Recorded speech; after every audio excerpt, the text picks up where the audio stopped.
The Indianapolis Colts schedule has been revealed. Let's talk about big games. Let's talk about concerns. Let's talk about curses. Let's get to it.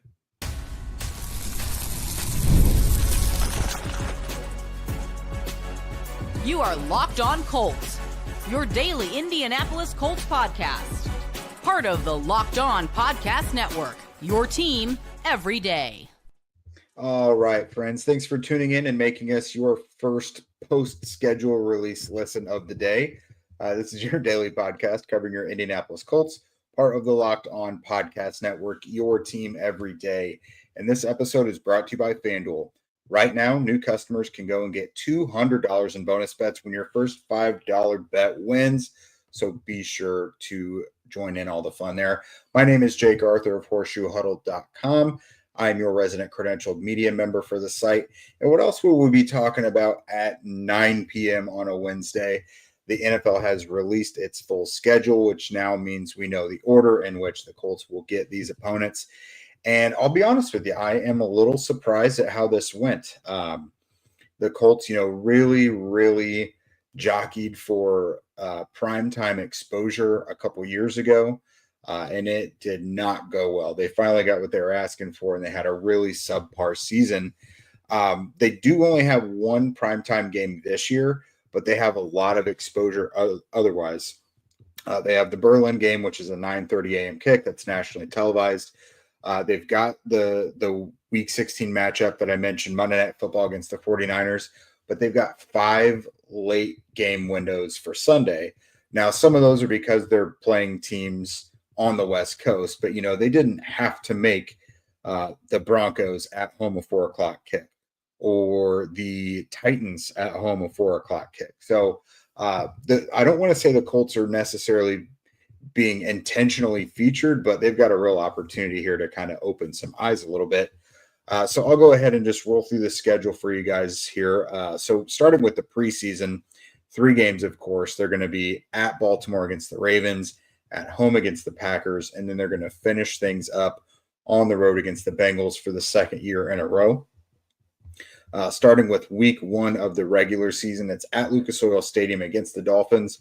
Obviously, it's kind of a tough one. That's a very explosive offense. They're healthy again. Tyreek Hill's getting his wrist taken care of. Tua Tagovailoa is back and healthy for now. So Devin Achane, really explosive type of player. So we know this is arguably the most explosive offense in the league. But the Colts have been doing everything they can to bolster that defense this year. So week 2 still at home against the Broncos. That's another late game kick. This one's interesting because the Colts had this game really handled against the Broncos late last season and Denver. But Jonathan Taylor dropping the ball ahead of the goal line just really unraveled things and took what was a dominant Colts win and turned it into somehow they lost. So I really don't know how the Colts are going to match up against this Broncos team. You would think they still match up pretty favorably, even though Bo Nix kind of turned into a pumpkin in that one. But we'll see. Obviously, 2 tough matchups to start. You got to think they win at least one of those ones, but 0-2 is not out of the question to start the season. Certainly, I guess, good to get a couple tough matchups out of the way right away. And then week 3 on the road against the Titans, their first look at Cam Ward at quarterback. Week 4, another tough one on the road in Los Angeles out on the West Coast against the Rams. That's a late kick. They're then back at home against the Raiders and then back at home again the following week, week 6, against the Arizona Cardinals. They head back to the West Coast after this one in week 7 on the road against the Chargers. That's obviously another late kick. They come back to finish off their slate against the Titans at home in week 8. That's a 4:00 kick. So they'll already have 2 doses of Cam Ward.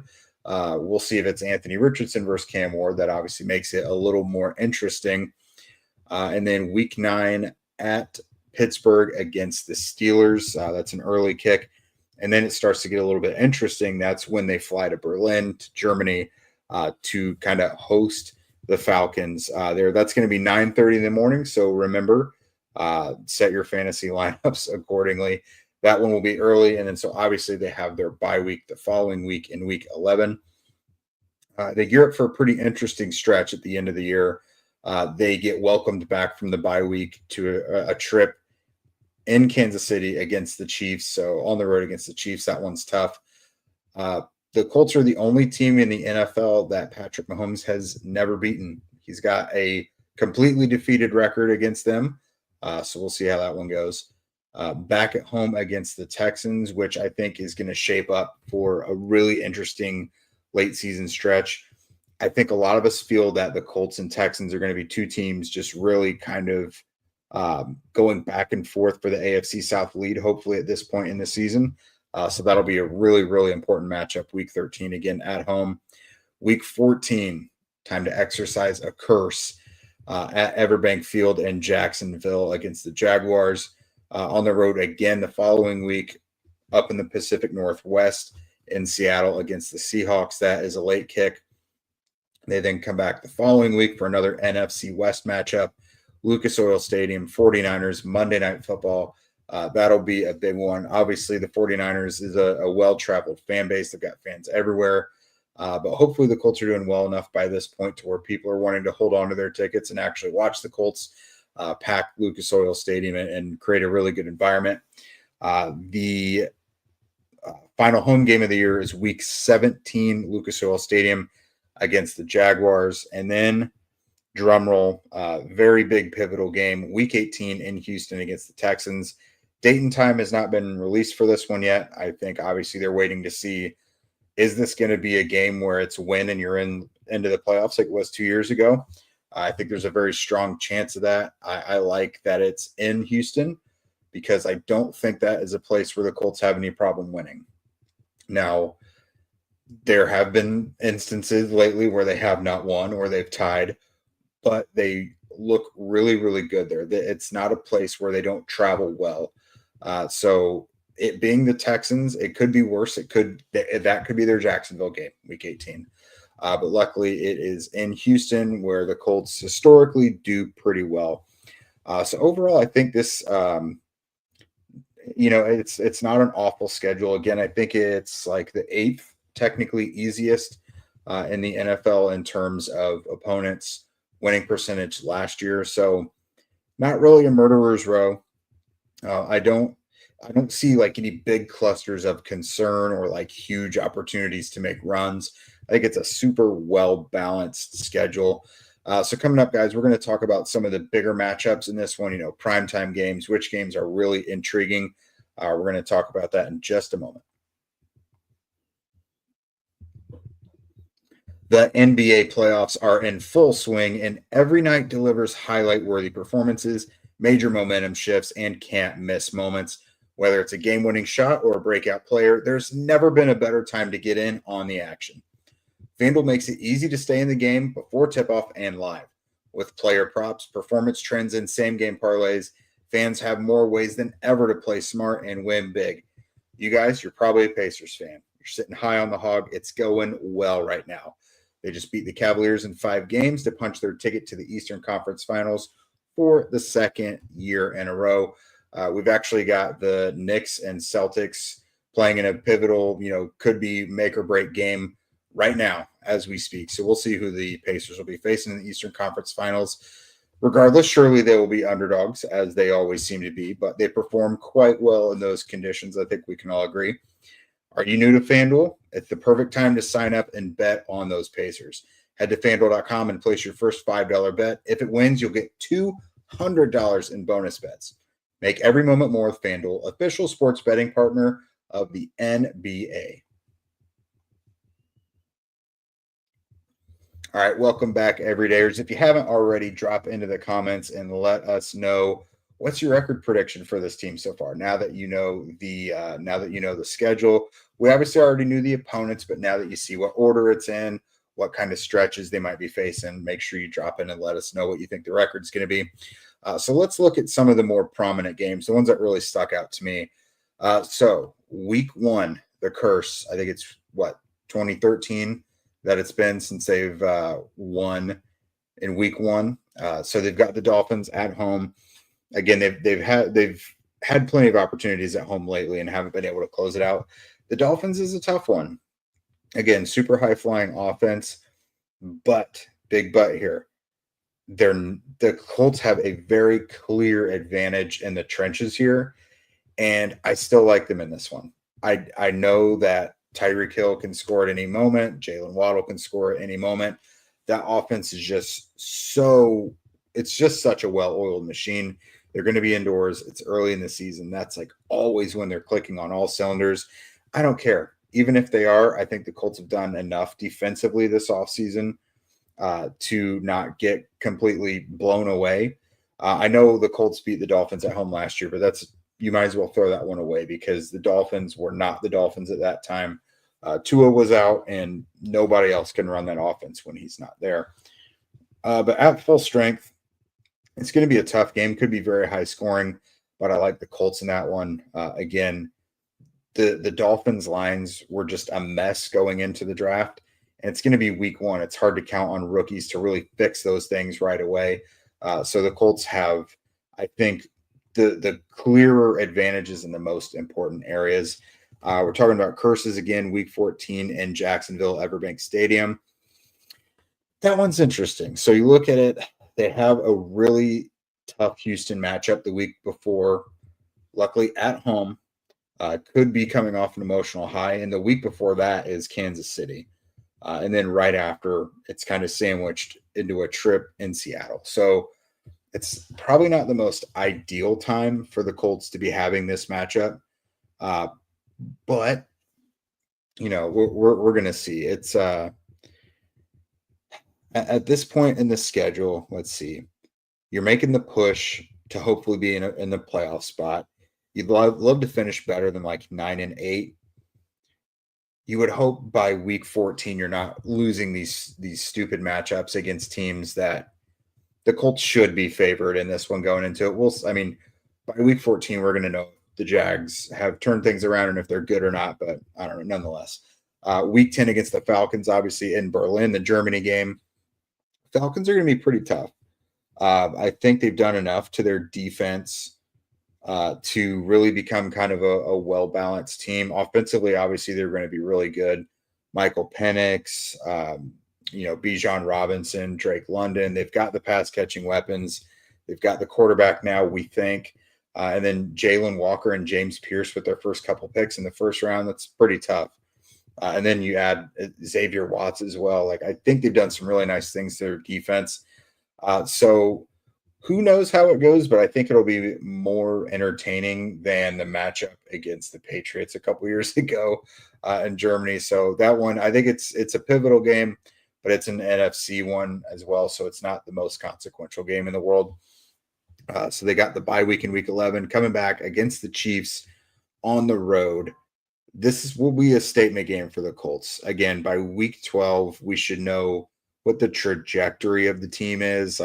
We'll know if they're going to be a disappointing team, if they've still got those same warts where they have the no-show games or just you see a lack of effort. If they look like they're having those low moments that we've seen from them over the past few years, then we're going to know that this season is just, it's not their time essentially.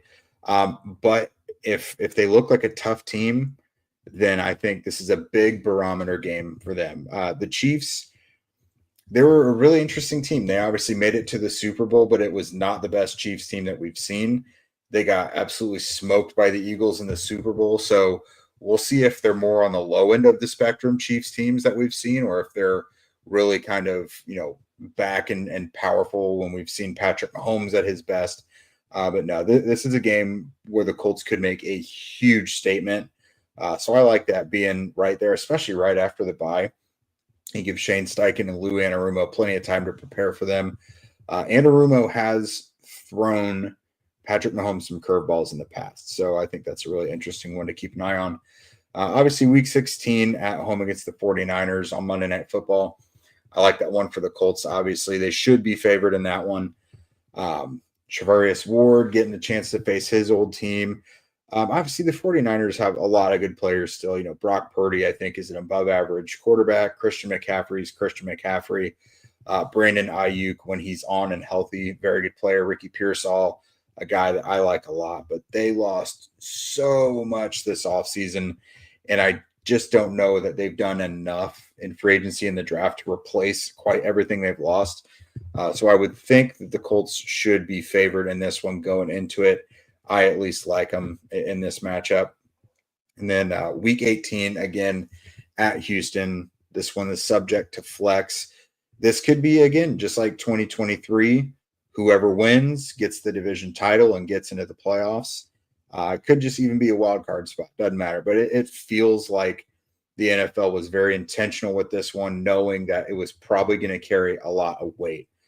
So I love the fact that the Colts have the Texans in what is kind of turning out to be a little bit of a budding rivalry. I think the Colts are probably a little tired of losing to the Texans. And, there's been a lot of war of words there in the past before. EJ Speed's on the Texans now. So I love the entertainment factor of this one. And I hope it is a play-in game for either team to win and get in, and that the Colts can maybe exercise the demons that plagued them since 2023.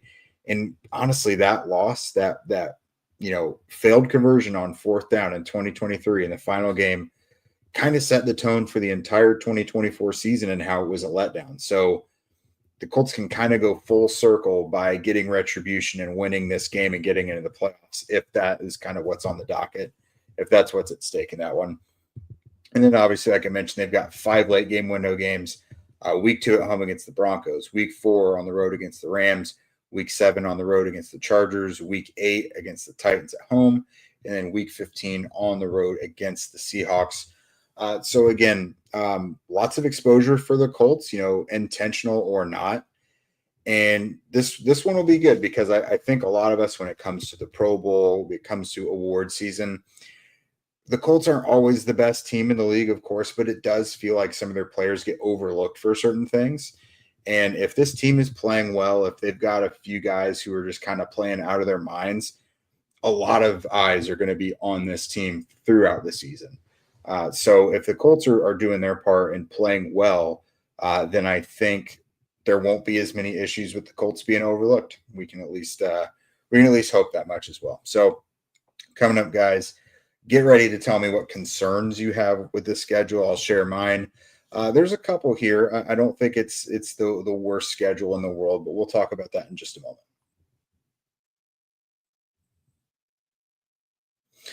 All right, so when we're talking about concerns with this schedule, mine doesn't even really necessarily have to be with the schedule as much as it is the opponents. So the Colts will travel the 7th most miles in the NFL this year. I know that probably seems like whatever, but that can wear on a team throughout a season. So you've got the Berlin game, week 10, all the way in Germany. And then they've got 3 separate trips out to the West Coast, week 4 against the Rams, just a few weeks later, back in the same stadium, week 7 against the Chargers, and then near the end of the year up in the Pacific Northwest against the Seahawks. That's a lot of travel. And for a team that, we'll see if they're mentally tough or not, that can make a lot of teams really struggle. We've seen West Coast teams struggle when they come to the East Coast all the time. So there's no reason to think that the Colts couldn't have some problems with that many frequent trips on, obviously Germany is not to the West Coast, but it's much, much further. So that is one thing that maybe would give me pause before I project what I would think the schedule should be, or what their win-loss record should be. I don't think it's nothing. Maybe I'm looking a little bit too much into it, but I don't think that it's something you could completely just discount. And then I think the other biggest concern I have, I think, is starting the season against the Dolphins and Broncos. I'm much more confident with the Colts going against the Dolphins and getting that monkey off their back, not having won week 1 since 2013. The Broncos, that one's really, really tough. I think this team is going to be a tough out throughout the year. That offense should be better. The defense should be even better. I love adding Jedi Barron in there with Patrick Surtain. The Sean Payton, Bo Nix combination should be clicking on all cylinders for a while now. So that could be a haymaker game where it's just really entertaining. It goes back and forth. But those are 2 tough games nonetheless. So share with me what you guys think is your biggest concerns for the schedule this year. And we'll probably go over those in the coming days as well. So I think that's it, guys. If you've got any more thoughts, be sure to share them. Again, thank you for making us your first listen since the schedule came out. Now for your next listen, check out the Locked On NFL Scouting podcast. The NFL draft is over, but the roster moves and news never stops. Host Kyle Krabs and Joe Marino will make you the most informed NFL fan this offseason. Find Locked On NFL Scouting on YouTube or wherever you listen to podcasts. If you want to become a Locked On Colts insider and chat with us directly and get the inside scoop, then follow the link in our show notes. If you don't already, follow at Locked On Colts, at Jake Arthur NFL, and at ZachX2 on Twitter. We're also on TikTok and Instagram as well. Also subscribe on YouTube and wherever you listen to podcasts. We would love your ratings and reviews as well, because that is how we get more eyes and ears on the show. And with that, you guys have a great night, and we will see you guys tomorrow.